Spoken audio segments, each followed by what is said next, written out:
Nasyonal. At Septembre sa Balita Nasyonal,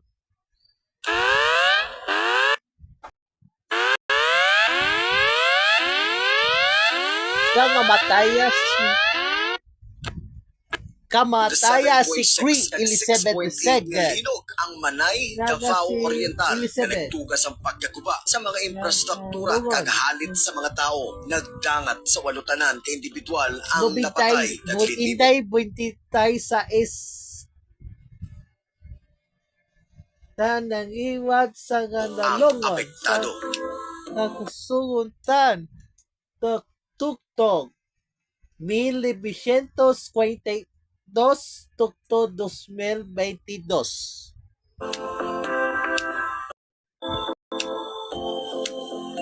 Sa amuman nga adlaw, ginbasura sang International Criminal Court or ICC ang request nga interim release sang kampo ni former President Rodrigo Duterte. Ginpahayag sang pre-trial chamber nga kinahanglanon gihapon ang pagpreso kay Duterte base sa requirements sang Rome Statute.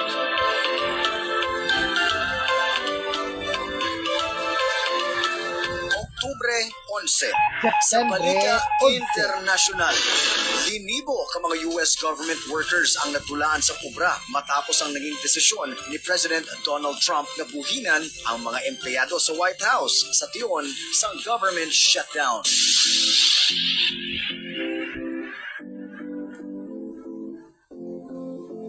Sa showbiz, nagpatigayon sang Bini Run Iloilo ang Nation's Girl Group nga Bini sa Iloilo City. Limibo ka mga blooms ang nagupod sa among aktibidad nga na-delay matapos nagbubo ang ulan. May pilaman ka mga nagreklamo bangod sang wall nga gintuga sang kahiwatan.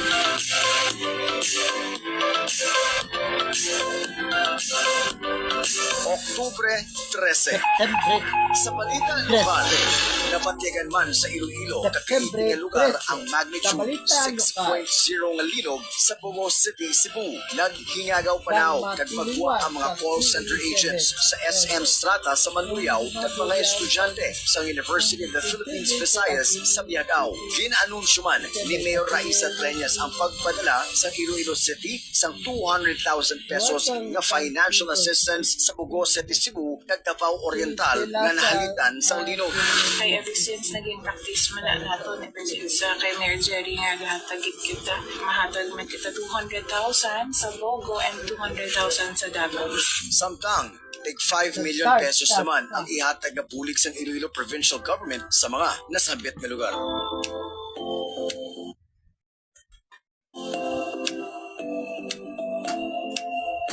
Oktubre 14, sa balita lokal, dismiss sa serbisyo sa Office of the Ombudsman sa Daysaraga Iloilo Mayor Maria Chofel Soldevilla kag Vice Mayor Michael Omar Lacson. Ini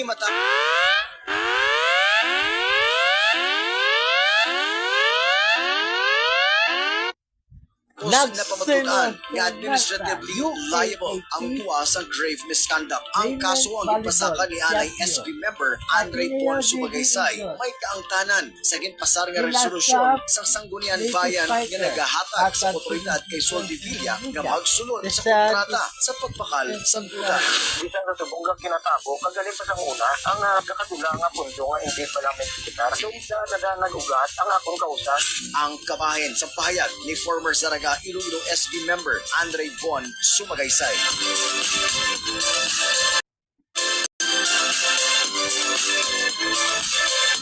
Oktubre 16, Septembre sa balita 17. lokal,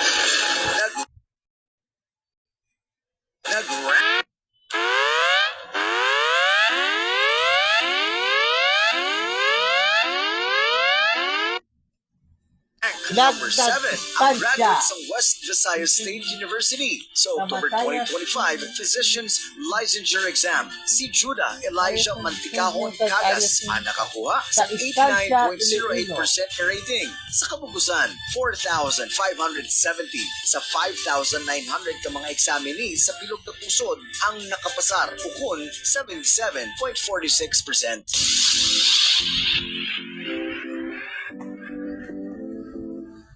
Oktubre Oktubre 18. September Sa 18. showbiz!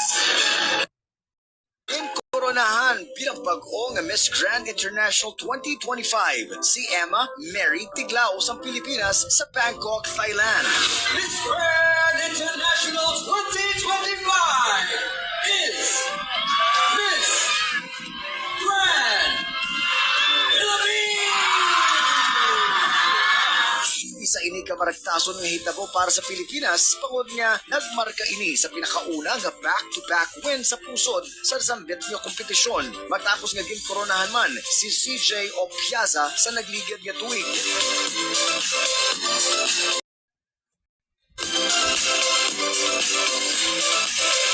Oktubre 20. September 19. Sa balita international. Tatlo ka beses sa pag-ongan nobyo sa Nagilubog si Queen Elizabeth. England.